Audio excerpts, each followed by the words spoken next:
Hello, I'm Nick Knudsen, joined by Robert Parker of American Football Stories. And today we're going to do a deep dive into Demarkcus Bowman, the running back from Clemson, the transfer, five-star player out of Lakeland, Florida. And Rob, you come into this Florida program under year 4 of Dan Mullen, and we're starting to see some depth in this backfield. I tell you what, Nick, this backfield is loaded. If you just look at the pieces that was already there before, Demarkcus Bowman entered the transfer portal and ultimately settled with the Florida Gators, you have Naquan Wright, Damian Pierce, Malik Davis, and another transfer portal guy who was a five-star, Lorenzo Lingard, who transferred from Miami. So I tell you what, Demarkcus Bowman adding that to the backfield and that running back room just adds the cherry on top and just puts the Florida Gator right back in position to make another run at the SEC championship. Yeah, and I know a lot of the talk has been frustrated, like around recruiting, has been frustration over the lack of five-star talent, particularly staying in state. We've seen Alabama, Clemson, Georgia come down and raid Florida from its top players right now these last few years. This is a guy 5'10", 200 plus pounds. Got to see how he weighs in at the beginning of the year. Got to imagine he's put on some weight. He was listed at 190 as a senior in high school. Got to imagine he's probably going to be pushing that 215, 220 range.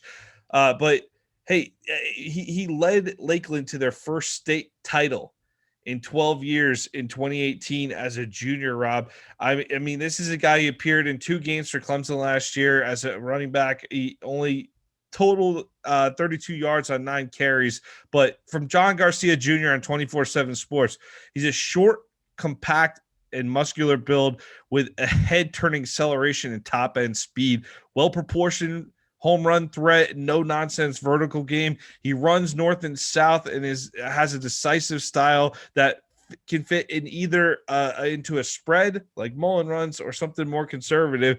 And he's got verified sub 4.5 speed with lower body explosion to finish runs off behind in his path here. And just a quick translation from Scout Speak there. It means the guy can take it to the house from no matter where he is on the field, and he could run through some guys on the way.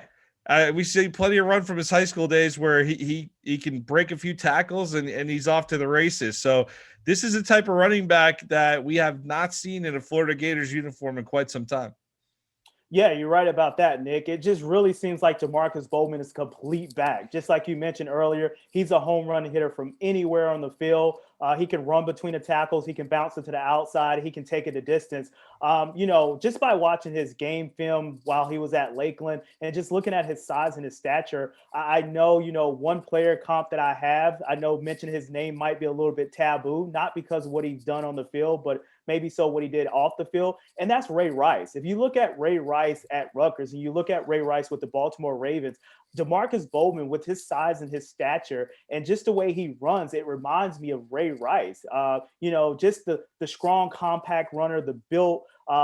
Even if you look at Ray Rice, people might say, well, Ray Rice wasn't a burner. He wasn't a guy that can take it to the house. At his combine, he ran, a top 4.5. So at the combine. So I think, that comparison with Ray Rice with the same running styles, you can see it. But the thing about it, I think it benefits him being in a Dan Mullen offense because, he can run in the conventional style and he can run in the spread. So I think Demarkcus Bowman is going to have a breakout year. And we know the reason why he transferred from Clemson back to Florida was because of the passing of his grandfather.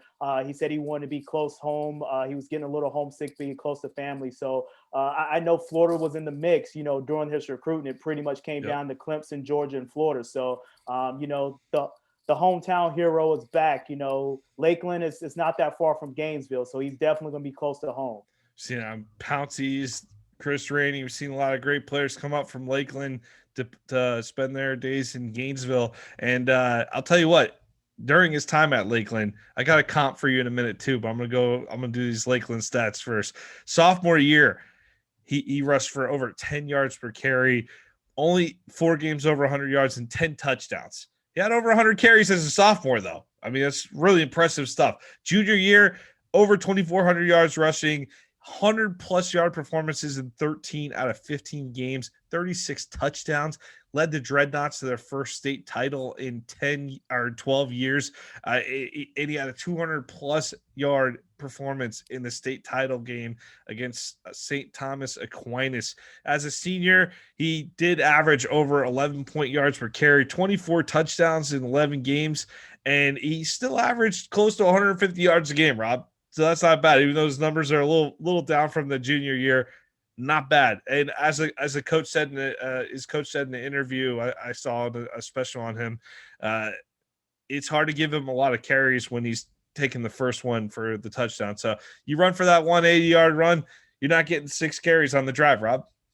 Yeah, and that's the beauty of having a Demarkcus Bowman in the backfield, being that home run hitter that can take it to pay dirt no matter where you are on the field. But he can also be that bell cow running back because he runs with physicality. So He can probably have a 10-carry game for 125 yards, or he can probably have like a 15 to 17 game for like 125 yards. So I think he's multifaceted in both ways. I think his running style fits perfect in the SEC with the physicality and everything. And we know it's been a running back by committee backfield. Even if you look at Alabama with Najee Harris and Brian Robinson out there, I think that's what you're going to see with Demarkcus Bowman and all the great running backs in the backfield that Dan Mullen has at his disposal. But I think Demarkcus Bowman is running back one moving forward into this year. What does that mean though in Dan Mullen's offense? Because Bowman is someone we saw him. He caught 10 passes in high school, and granted, I know he played almost like I've seen some highlights. It looked like they kind of had an option style offense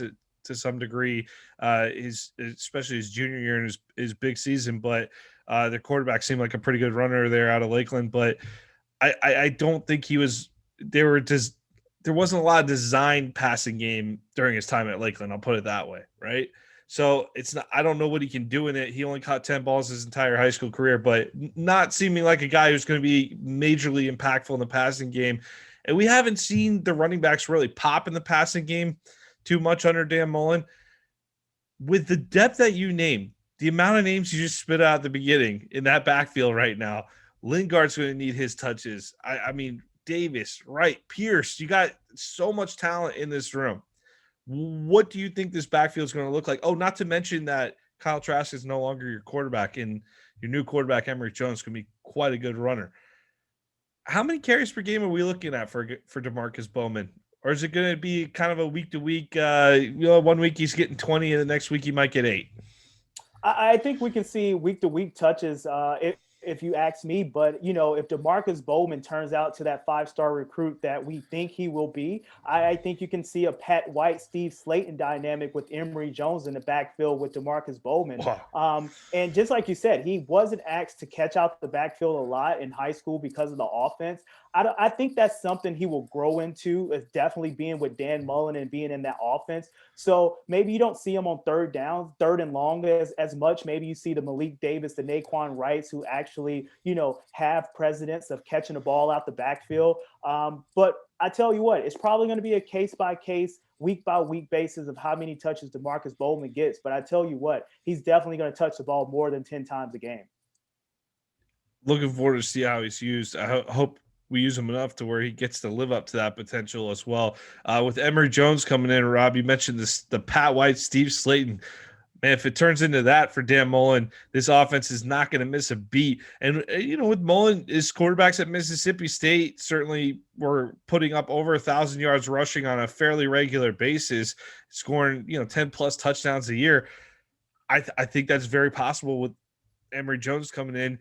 But what you're going to see is like last year with Kyle Trask, where the Gators are passing about 60% of the time, that number might flip. That number might flip to where they're going to be running probably closer to 60% of the time. More carries are going to be available for those running backs, and that might be how you satisfy the demand in the running back room, particularly for the upper echelon guys like your Demarkcus Bowman here. However, Rob, I'm going to make a quick my pro comp is not pro. I don't want to make the pro comp with him, but college comp. I watched his highlights, and I kept seeing Trent Richardson at Alabama. And I know his pro career turned out disappointing, and he had issues with seeing there's that famous image of the hole being here, and he's running into, I don't know what happened on the pro level with Trent Richardson. But at Alabama, the guy was a physical runner, could run through guys. And really, he's also the type of guy that he could just bust it 50 yards anytime from anywhere. So that's what I saw when I watched Bowman on tape. You saw Ray Rice. Either way, we're talking about the type of bowling ball running back that's going to be able to bounce off a couple tacklers. It's going to take 3 or 4 guys to bring him down each and every time. And when was the last time we saw a physical runner in that ilk in a Florida Gators jersey, Rob? I mean, with the complete package that Demarkcus Bowman has, it's been a while. I'll say that. And that's the beauty of having a Demarkcus Bowman on your roster, because he's a complete back. Just taking the receiving aspect out of it, but a running back that can run between the tackles, a running back that can run outside the tackles, a running back that's not going to succumb to arm tackles, who's actually going to take, those 2 to 3 defenders to get them down to the ground. I think that's the beauty of having a Demarkcus Bowman on your roster, because, late in games, you can use him as a workhorse back, and you can use him to run the clock down, and you can use him to, just kind of grind it out at the end of the game. So, and then you have a stable of running backs, just like we mentioned earlier in the segment, with the Malik Davis, the Naquan Wrights, and the Damian Pierce of the world, that can kind of, take on the brunt of the force earlier in the game, and then you can kind of give it to Demarkcus Bowman late in the game, or vice versa. So I think Dan Mullen has a lot of pieces to work with. And just like we always talked about, this offense is definitely not going to look the same as it did last year with Kyle Trask at the helm, but it's still going to be an explosive offense, but it's just going to be adaptive to the new personnel that Dan Mullen has to work with. It might not be that quick strike offense that we saw with Trask last year, where you have a 3-play drive or something like that. I think it's going to be longer, more sustained drives. And not only is the running back room happy to hear that, but I think Todd Grantham's happy to hear that. And Gator fans might be happy to see it, because if you can run the ball and stay on the field, especially late in the games, hey, maybe you could salt away a game when you get the ball back with 7 minutes remaining. We got Emory Jones. Try to stop Emory Jones and Demarkcus Bowman on 3rd and 3. Good luck. I don't know if that's going to happen. So it gives you some hope and encouragement if you're looking at, especially if you're looking at that schedule early on, and Alabama's sitting there at game 3. This is absolutely the type of roster that could really be a headache for Alabama coming in. I know it's Bama and they're big, bad Bama, and we're supposed to be afraid of Alabama and everything, but this is the exact type of roster with Emory Jones. Not a lot of tape on Emory Jones, not a lot of tape on Bowman. I could see this.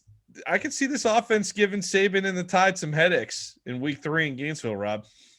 Yeah, I think you're right on in regards to that, Nick. And the thing about Demarkcus Bowman, the beauty of having him in the backfield is that, if you look at the Florida Gators last year, the pass blocking was pretty much perfect. They kept Kyle Trask upright, throwing to Kyle Pitts, Kadarius Toney, and Javon Grimes. But the run blocking wasn't really up to par. But when you bring a back like Demarkcus Bowman and you have him in the backfield, hey, guess what? The offensive line wants to block a little bit longer. The offensive line want to block a little bit harder, especially if they know that this guy can take it to the house no matter where he is at on the field. So you have a little extra effort from your all line up front, the big nasty. So I think this is a match made in heaven for Demarkcus Bowman, Dan Mullen, the offensive line, and just like you mentioned, Todd Grantham, because if Demarkcus Bowman is rushing 15 to 20 times a game, that means that Florida defense is not on the field as much. Great points all around. And I will say, even though the offensive line took some criticism, Emory Jones found a way to slip through those seams and pick up about 5-7 yards every time he touched the ball, it seemed like. And when everyone knew he was running. So when you add the full component to it, I mean, look at what Tebow did in 2007. I mean, I really am expecting, I'm very high. I'm buying a lot of stock in what Emory Jones and Dan Mullen are about to put out on the field in 2021, Rob, but definitely having a running mate like Demarkcus Bowman is going to make that job easier for Emory in the offense. So we're looking forward to it. This has been a quick look at Demarkcus Bowman in the 2021 Florida Gators offense. For Robert Parker, I'm Nick Knudsen. Thanks for joining us.